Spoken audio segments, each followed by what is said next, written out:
Hi, everyone. Thank you for joining us for our distribution segment of this industry overview we're doing for 2023 2024.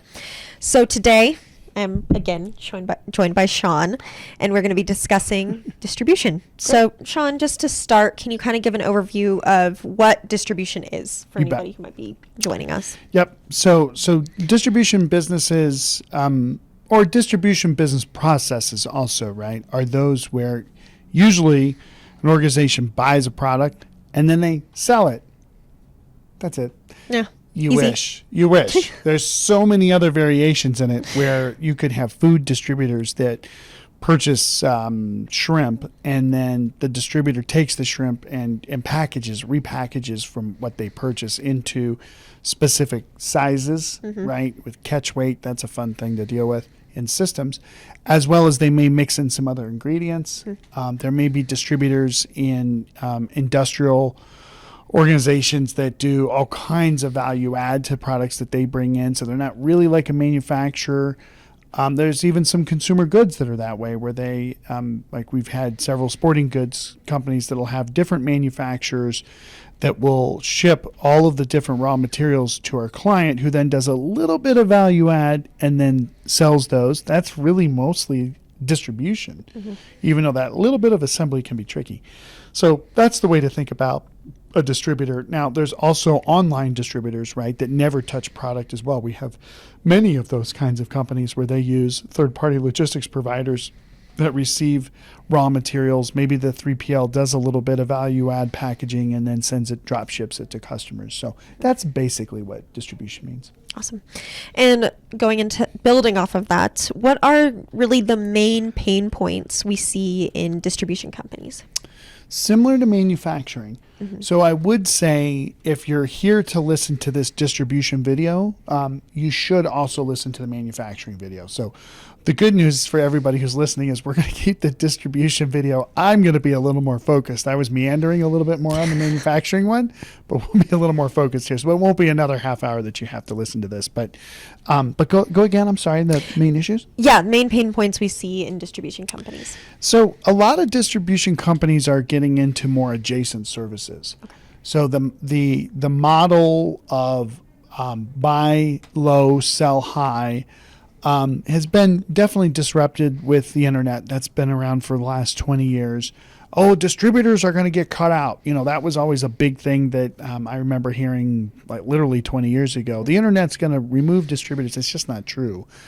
Distributors have a very specific value that they bring to the products that they distribute. They may curate through lots of different materials to bring the right materials together, and an end customer just can't do that, right? Distributors have a ton of industry knowledge, subject matter expertise in their areas, and that's ultimately what a customer is working with them for. They may also bring together a lot of different vendors, so they've got a basket of goods that we can get from one place instead of having to go all the different manufacturers, because that was sort of the big deal was, go direct to the manufacturer. That's kind of a pain to go direct, right? Especially if you're in electronics and you need a lot of electronics parts. The electronics distributors have great ability to bring together lots of different products, good pricing, and it can also pool the pricing. So if you go direct to the manufacturer, you only have your quantities that you're purchasing from, whereas a distributor is buying a lot more.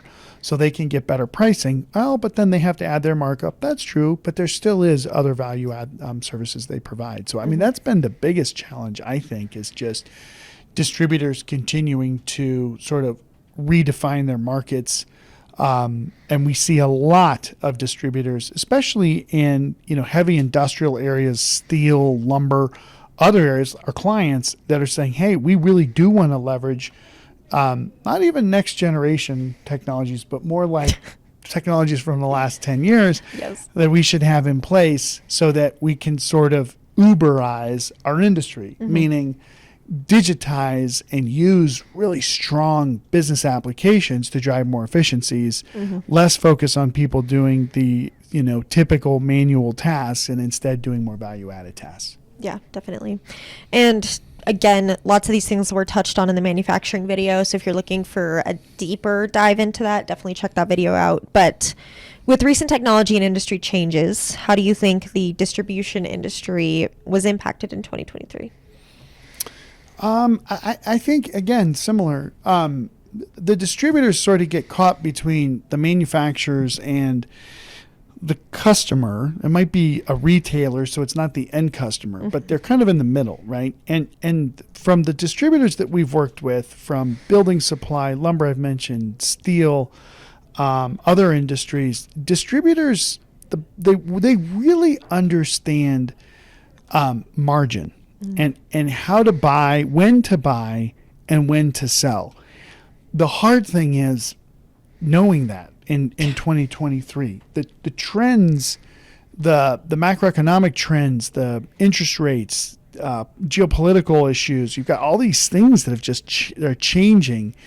And so, especially more conservative firms that like to buy more and hold, and they have the ability to do that with their cash flow, they're stuck with a lot of inventory right now. Yeah. So then, when do you sell? Do you wait for prices to go up? Commodity prices are kind of continuing to go up, not at the level that they were before.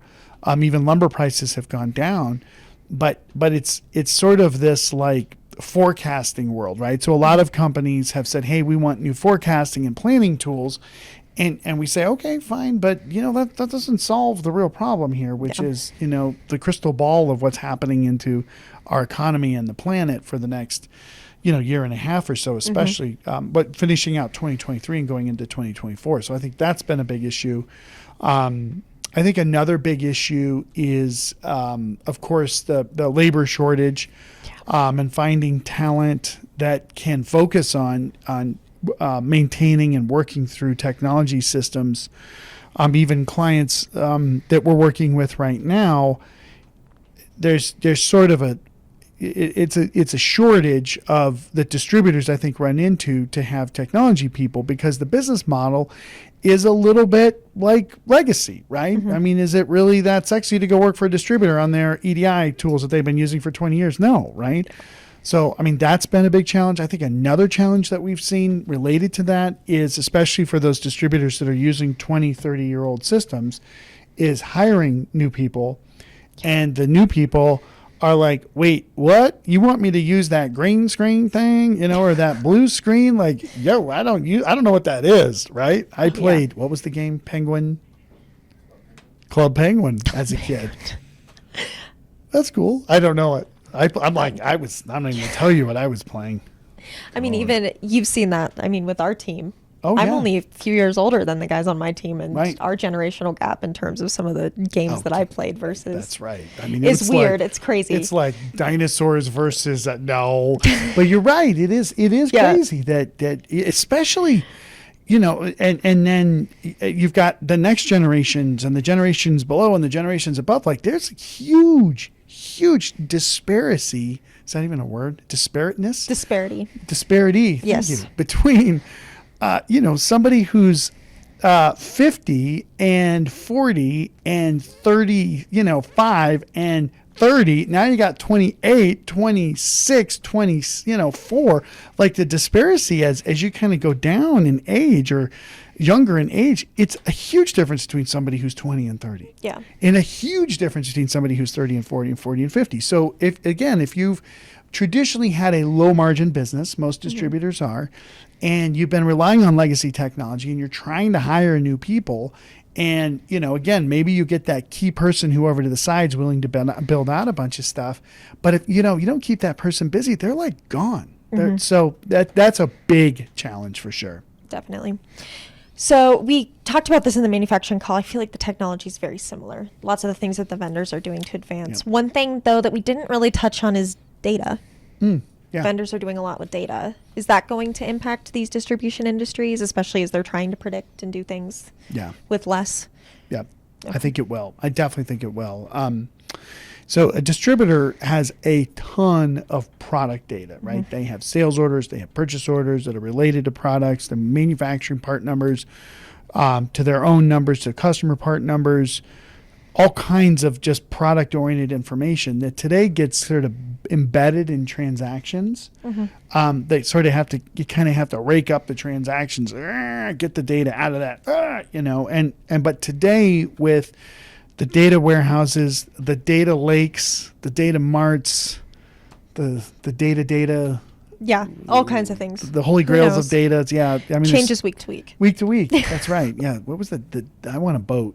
I want a data boat to go around to the different data houses on the lake. Lakes. Data lakes. Seriously. I think it was Data House was something. Or there was It something. is. It is Data House. There is Microsoft, right? a data house. Yeah, Yeah, exactly. Exactly. Who knows? They're all coining different names That's just to right. differentiate themselves. It's just like, what was the game you guys played? Not Minecraft, but Clash of Clans. Everybody's building out their clans, you know? Yeah, exactly. And then they have their bots that are fighting each other. We'll talk about cybersecurity a little bit later, but it's true, actually. It's crazy. See? You guys are like, you're on it.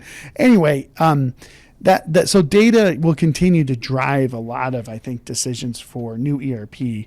But, ERPs are made more around transaction processing systems. So a lot of vendors are building out their own data marts, analytics warehouses, or even leveraging their hyperscaler who has other, big data capabilities that could really give these organizations a lot more information. Now they need, the team of data scientists and the team of business intelligence people. That's kind of a joke because most of our distributors, even if they're upwards of $1 billion, they don't have teams of these people. They've got some person who's interested in it, who's playing with some spreadsheets on the side, right?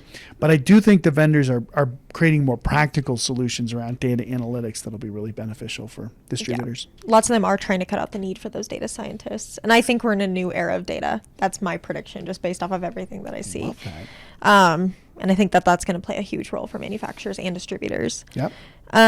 So you kind of touched on this, but where do you think the greatest opportunity is for the distribution industry to grow? Well, definitely, we've seen so much of this adjacent services. Even the software vendors, we were talking to a more legacy distribution application vendor today, and we mentioned, now you guys can't meet these needs because there's field services requirements, right? So they distribute product, but then they go and service them now. That's what I mean by adjacent services, right? Like a distributor who does field services, welcome to 2023, right? These poor guys. And so, this legacy distribution app's like, well, actually, if you wait till the beginning of next year, we are going to release some field services capabilities within our app. Oh, really? Okay, good. Let's take a look at it then. So I do think that we're going to see more software vendors offering more capabilities for the distribution sort of centric businesses to support their needs. But that's what it's all about, is that plus, we've sort of optimized, in my opinion, sort of the supply chain with third-party logistics providers and different kinds of parties, carriers, sort of focus on best of breed execution of business process by these groups that do these very specific things. I think the other kind of thing that could come out of this is if the system can really, like you hear about this with kind of the virtual world, right? And there's a lot of long-term work, I think, that's going to happen on that. Like, how do you basically build a metaverse, right, that represents what you actually have? But I think that distributors, interestingly enough, are probably more, their needs more aligned to that concept of, like, I want to see product across the whole supply chain, the whole value chain. And if you had a metaverse that sort of could give you that representation now, is it like you open up the door to your vendor and you walk over to their stock room and look in, through the virtual world? That'd be kind of cool. I don't think it's going to be like that. But I do think that, even in the, whenever that was, I'm not going to drop dates. Cisco had some work that they did around that same kind of concept in the late 90s. I'm just going to say it. We still don't really, we haven't delivered on that, right? Yeah. So I do think the distributors are going to drive more towards, look, I got to know this information. Even something as simple as transportation management with, this inventory is on the water right now, right? And this particular load, it's, having more of that kind of visibility, I think, is going to be even more and more important going forward. Definitely. And just kind of going back to your best of breed comment, do you think these distributors with adjacent services, adjacent requirements, do you think they're going to be continuing to rely on best of breed products, or do you think more is going to be coming natively from the vendors that are creating products? Yeah, that's a trick question, because I think you know the answer to that. How would you answer that, ERP? How would I answer that? What do I you think the best bet for the vendors is for them to start offering that technology natively. Is it going to happen anytime soon? They're trying. Right. Some of the vendors are closer to offering that than others. Yep. Not to say that that's good or bad for any of them, but I think that that's the direction we're going. I think so too, and I think the news that we're covering shows that Mm-hmm. that the vendors continue to buy niche solutions. We talked about this in the manufacturing solution, but it's very specific for distributors too. That they're buying these little functions within their whole functionality set that they can then offer themselves, so that it does simplify the experience for distributors. I think of all of the industries we work with, I do think that distributors really want the most simple, elegant solutions that they can get. When they get super big and they have really complex warehouse requirements, yeah, you got to go to a best of breed WMS for sure. Maybe some planning stuff, right? But, core accounting, some of these other areas, if you can get a tier 2 ERP vendor that does, I'm thinking with NetSuite today, there was always a dependency on some third-party bolt-on solutions for a certain area in inventory management. Well, they built it out. Nextworld bought basically an inventory management best-of-breed solution, cloud-based solution, and that's helped them to grow out their solution as well. So I agree with you. That's why because I knew you would say the same thing. Yeah, you wanted me to say the same thing. Yeah, because you see these vendors that are buying all these different. There's a reason for that. Yeah, and you're going to hate me for bringing it back to composable ERP.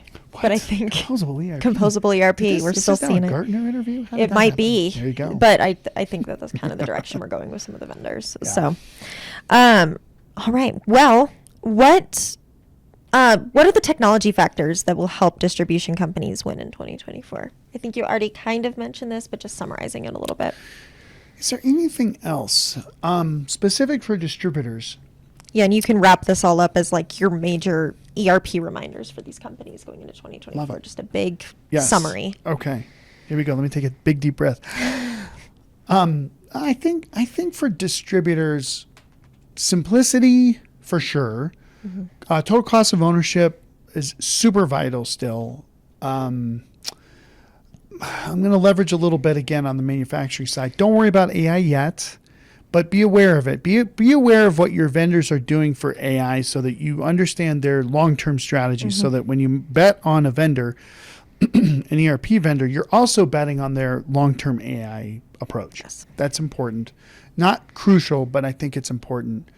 The usual things of mobility in the app and user experience is super important, especially as sort of the next generations are coming into the distribution companies. I think one thing I would say, we're seeing a turnover in ownership from different generations, right? And that next generation is more data driven.